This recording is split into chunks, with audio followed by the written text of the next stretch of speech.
What's up, everybody? How's it going? We're in a new setup today, so we're in my office, but we have Frank and Shannon, of course, back with us. So today, in this video, we'd like to talk about food sensitivities and comparing that to food allergies.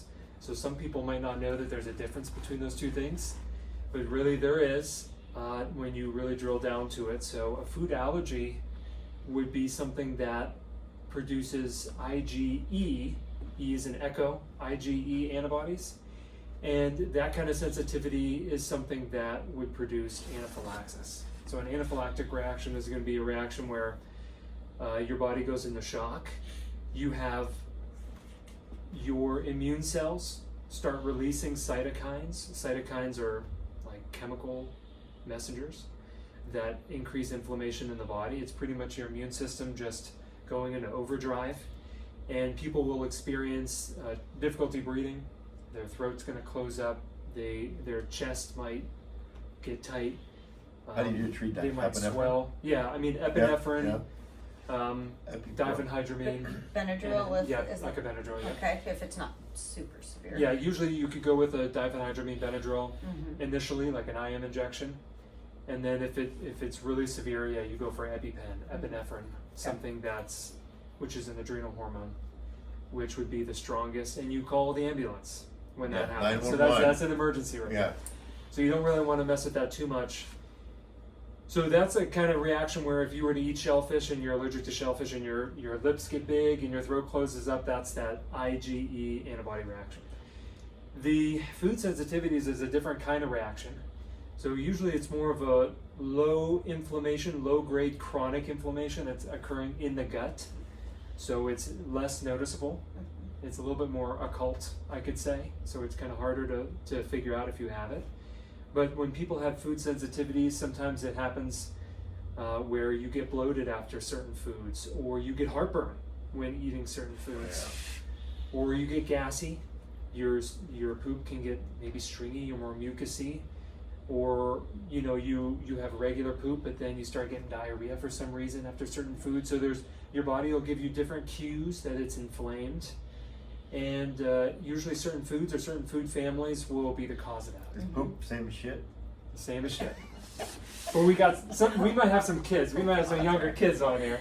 Now, do you think for, say, Frank and I, when we're working with someone who maybe is having joint pain issues, kind of chronic, especially multi-location inflammation problems, is that a good candidate to come do a food sensitivity test to see if maybe their systemic inflammation is high? So food sensitivities can result in that chronic systemic type inflammation where you get your joints feel swollen. There's more fluid in them.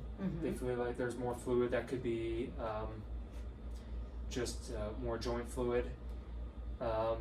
They could be red, inflamed, more stiff. What congestion? Congestion can happen. If there's any sort of fluid buildup in the sinuses, like mucus, you'd feel that in the congestion side of things, because your sinus cavities are behind your eyes and behind your nose, behind your cheekbones. So it can manifest in the head, joints. And how would someone come and do a food sensitivity test? What's the cost look like? So food sensitivities, there's many different tests. I run one in my office called the MRT test, but there are other companies that make them. So the cost is probably going to range. There's probably going to be a range to the cost. Depends on how many foods, right? Like $100, $1,000. You're probably talking about, some places might charge $1,000. I don't charge that much. Mine do not cost that much, but it all depends on what company you're looking for. Okay. Several $100s is probably a good estimate of what it's going to be. So food, it's going to be the cost of the test plus cost of sitting down with either a doc or somebody else. I think when I had my food sensitivity test done, it was $200 or $250. Yeah. And there were a lot of items on there. Yeah, that was $100. Yeah. That was $250 like yours, but that was probably 10 years ago. It's been a long time. I need to get another one done. Yeah, for sure. And do you find that sometimes if you do a test, their initial visit, say, and then if they change what they're eating according to the food sensitivities, if you go retest it, do you find it changes sometimes, like they're less sensitive? Or more sensitive? That is kind of tricky. Okay. Because you would think logically, like, if they just remove those foods entirely, that yeah, they should come back and it should be less, their immune system should change. I think the biggest variable is people not being able to fully eliminate those foods. Oh, yeah. I think that's the biggest variable, where they might be sensitive to maybe 10 different foods and they struggle consistently to eliminate those foods. At least I ask people to eliminate them for 3 months or 6 months, depending on how severe it is. And some people really struggle with that, and they're not able to do it. I think the second variable to that is your immune system can become sensitive to foods if you eat them a lot. It's almost like your immune system forgets that it's not a bad food, and it labels it as a pathogen again. So your immune system almost forgets. Okay. And then it reattacks something that it shouldn't be attacking. But if it's a food that you eat a lot, yeah, I think your immune system, just like if you're going through like TSA at the airport, and they could flag you for something that shouldn't be a big deal.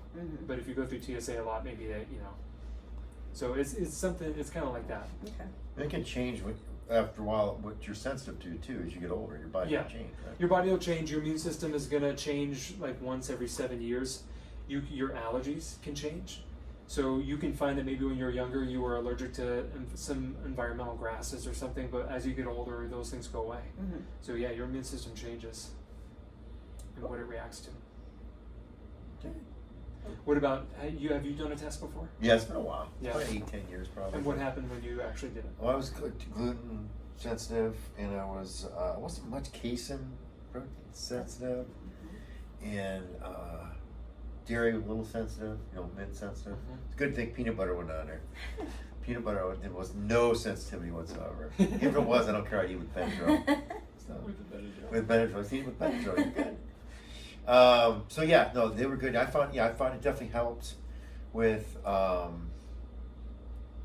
just feeling better, not as achy, not as bloated. I mean, would get, because I can eat gluten, it doesn't bother me, but I do feel if I eat too much, my body gets definitely inflamed. Yeah, you'll know. Absolutely. And I think the symptoms that people feel when they eliminate these foods is probably a better indicator of what's going on than retesting.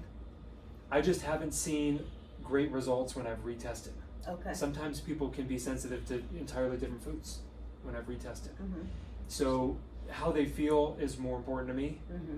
Have we reduced inflammation? Have you gotten regular with number 2s? Oh, I'm plenty regular. So it's so that's a bigger indicator to me.